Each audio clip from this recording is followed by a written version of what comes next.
This lecture will cover the last segment of the CFA Level 1 reading on aggregate supply and aggregate demand. We will talk about macroeconomic schools of thoughts. Now, economists agree on long-term trends in GDP and price level. What that means is the economists will generally agree on what are the factors that create long-term growth in GDP and what are the factors that create changes in price level. The real debate amongst economists is on the business cycle, which basically has to do with the short-term fluctuation in GDP and price levels. So economists disagree on why we have the fluctuations and how to fix the fluctuations in the GDP. Just to give you a simple example, there will be a group of economists who might say that the GDP cycle is self-correcting. So if there's a recession, don't do anything and market forces will bring us back. Whereas another group of economists will argue for government intervention. Let us talk now about the names of these different groups or the names of the different schools of thoughts. Fundamentally, the CFA curriculum divides this into three areas: the classical school of thought, the Keynesians, and the monetarists. While in this lecture you will get an overview of these three, the intent here is not to make you an expert on economic schools of thought. You will simply get an overview. Let's first talk about the classical view. Classical view basically stems from the work of the original of founding fathers of economics such as Adam Smith, John Stuart Mill, and so on. So name comes from the fact that this view was proposed by the founding fathers of economics. From an exam perspective, what is it that you need to know?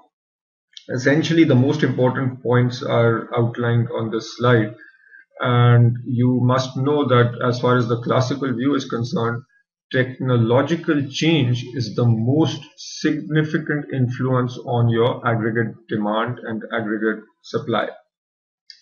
The technological influence can be both positive or negative, and the influence generally is much more on the aggregate demand. So how can it be positive? It is conceivable that due to improved technology, we have better productivity, and with better productivity, your aggregate demand shifts to the right, and that shift in aggregate demand creates a movement in the GDP. So there is a potential reason for the business cycle. It is also possible that because of better technology, we have increased useful life of our equipment and machinery, which potentially reduces the aggregate demand. So both scenarios are possible according to the classical view. Another important point is that according to the classical view, money wage rate adjusts quickly. So real GDP quickly adjusts to potential GDP. You will notice that this is different from what the Keynesians say, but you must remember that classical view says that money wage rates adjust quickly. So essentially you will notice that the policy suggestion for those who subscribe to the classical view is that we must minimize the effect of taxes, and essentially the government intervention should be minimized. So you might recall from your economics courses the concept of the invisible hand and the concept of market forces. So essentially, according to the classical view, government should do as little as possible, and market forces will simply correct any deviations in the business cycle. Now let's talk about the Keynesian view, and this is important because this view is quite widely held these days, especially in the US government. So this comes from the work of John Maynard Keynes, who came up with theories in response to the Great Depression in the United States. So Keynesian economists fundamentally believe that business cycles are caused by shifts in the aggregate demand, which are due to changes in expectations. Now, what does this changes in expectations mean? The concept that will help you understand this is the concept of herd instincts, or what John Maynard Keynes actually referred to as animal spirits.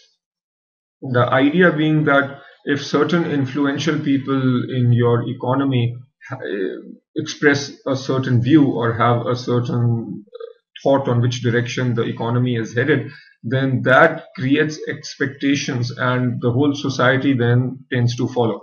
So if the view is optimistic, then what do you think will happen? So in an optimistic view, people then will stimulate aggregate demand immensely, probably more so than is justified.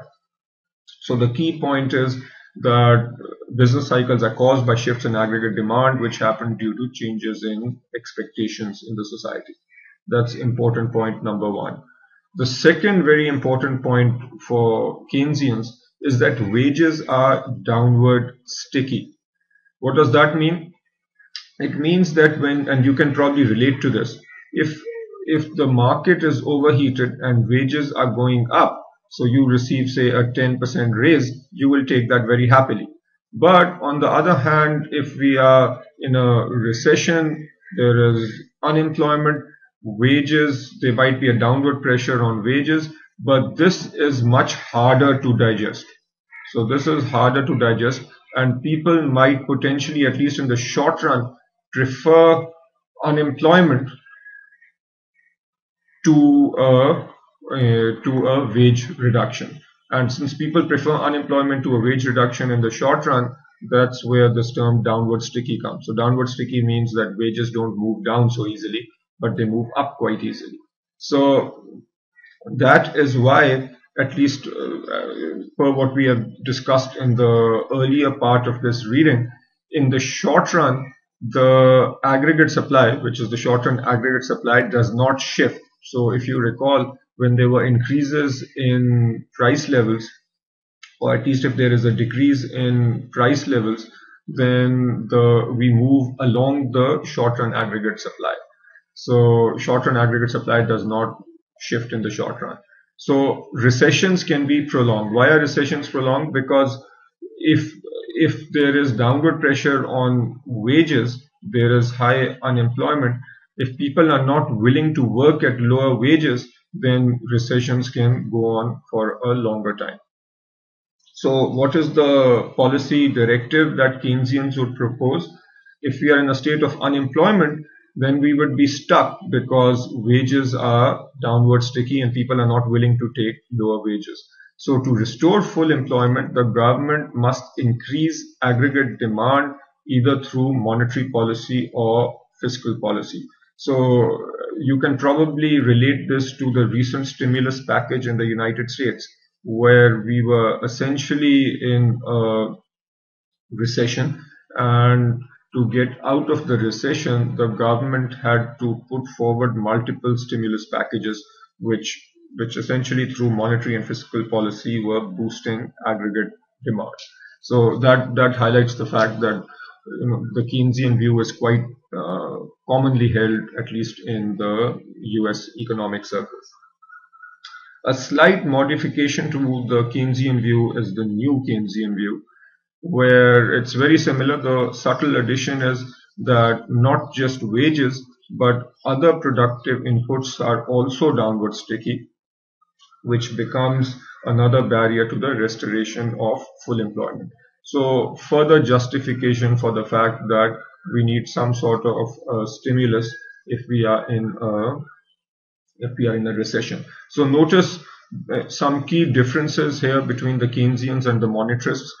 One of the key differences is the concept that Keynesians believe wages and potentially other productive inputs are downward sticky, and hence significant policy is needed from the government, whereas monetarists believe that wages and other productive inputs adjust very quickly on their own, and hence the government should not interfere.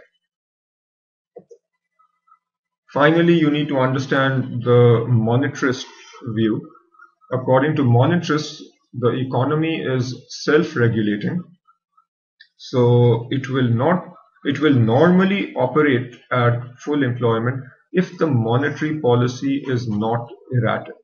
Essentially, what monetarists are then saying is, if we do have large business cycles, so big changes in the GDP, it is because of poor monetary policy. So poor monetary policy is what leads to the business cycles. And hence, recessions are caused by inappropriate decreases in the money supply. If there is a recession, then monetarists believe that the recession can be persistent because money wage rates are downward sticky. So notice that both the monetarists and the Keynesians believe that the wage rates are downward sticky. According to monetarists, the central bank should follow a policy of steady and predictable money supply growth, which is what you also saw earlier. And the best tax policy is to keep taxes low and to minimize disruption and distortion. So this is the similarity between monetarists and the classical view, where both monetarists and classical economists believe that the best policy is for the government is to minimize any intervention. So minimize taxation, which creates disruptions and distortions. So bottom line is, monetarists say that to maintain an economy, to have a stable economy with minimum fluctuations in the GDP, you should have a good, predictable and steady monetary policy. So that's it. Not a whole lot of material here, but a few important points that you need to understand very well.